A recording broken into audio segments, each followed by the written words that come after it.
everybody, it's Miranda with Multiplicity Crafts, and today I'm designing for the ScrapBook Blessings Club April video hop. Now this hop is sponsored by Whimsy stamps, and this is a stamp set that I'm using for today's project. This stamp set is a bee-themed stamp set, and I really like it. It's really cute. The sentiment there, you'll be able to see it a little bit better once I take it out of the package, but it says just because, which is really cute.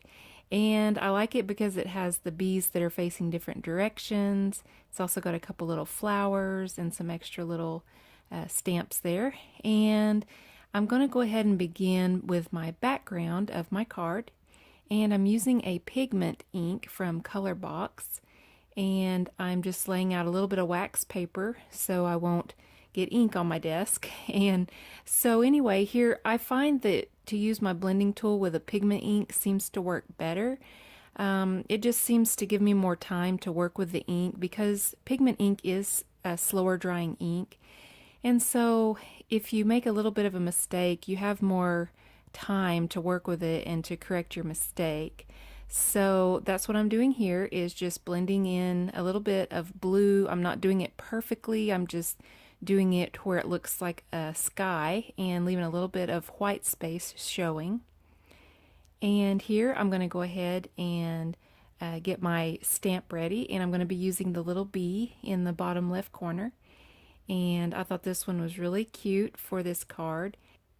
Now I'm going to go ahead and color in my little bee, and I'm going to be using my Copic markers, and I'm using black, which is number 100, and I'm using the two shades of yellow.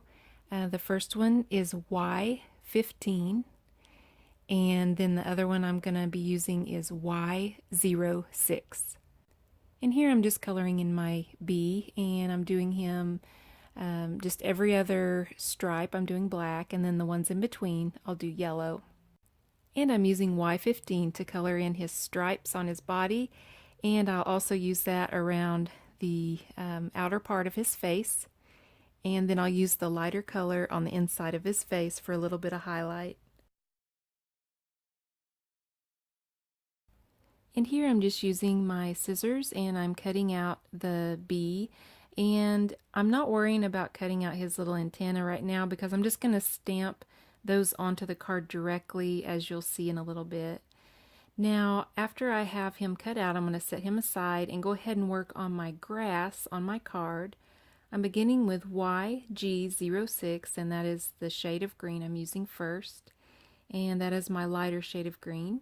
And I'm just going in, and when I draw grass, I basically just do little quick strokes of check marks, X's, and just little sweeping motions that you don't think about too much. You just put them on there and make them look more organic and natural.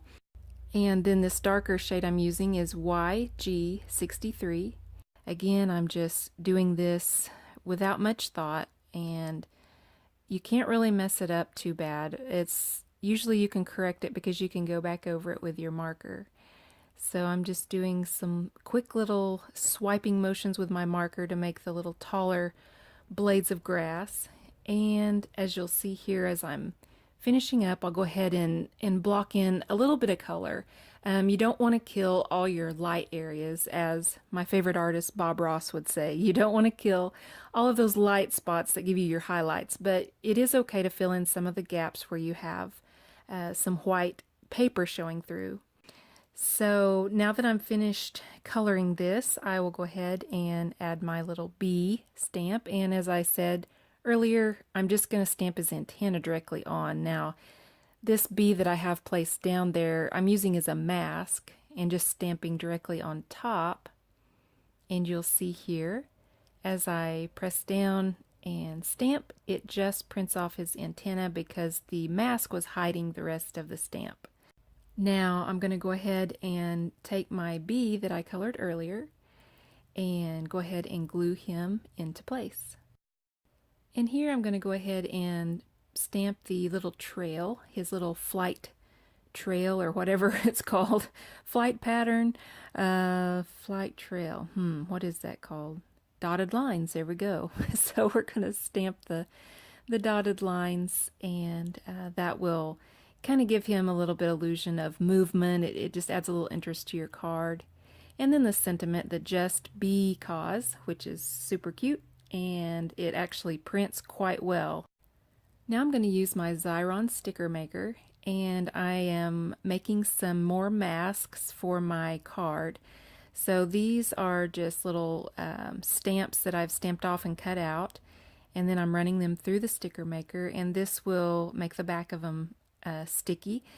And all you do is after you run them through, you just want to kind of burnish that in with a bone folder, or even you can use your finger. And that just makes sure that the sticky part really adheres to the back of your image.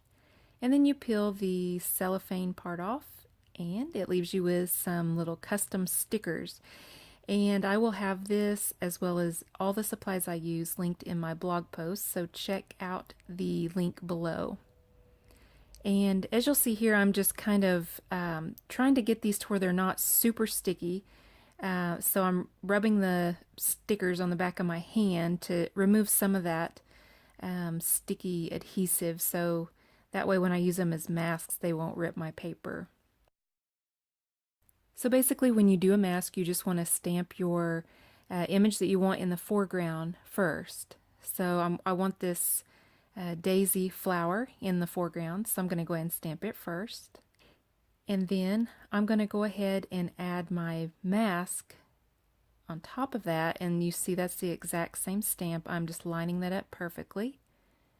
And then I'm going in with the different shape of flower, and I'm going to go ahead and stamp that. Now that I have my mask over my flower, it won't print on top of it. It'll almost make this little flower look like it's pushed behind the daisy there. So it's a really neat technique. Now you do have to press a little more firmer than maybe you would when you're just stamping regularly, because you do have that mask. It adds a little bit of it almost makes your paper just a little bit uneven, so you have to really take extra care to stamp that in place where you don't have any little blank spots in your ink. And here I'm going to go ahead and add my other little flower mask, because I'm going to be stamping on top of both of those images, and I don't want it to look like there's lines going everywhere. You want it to look like it's nice and neat and behind the images that you have. So here I'm stamping, and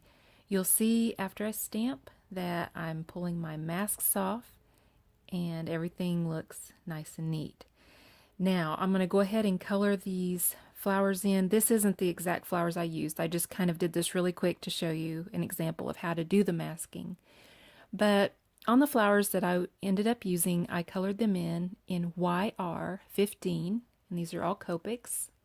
I also used BV13, BV13, and the blue I use is kind of a turquoise blue. It is BG15, so BG15.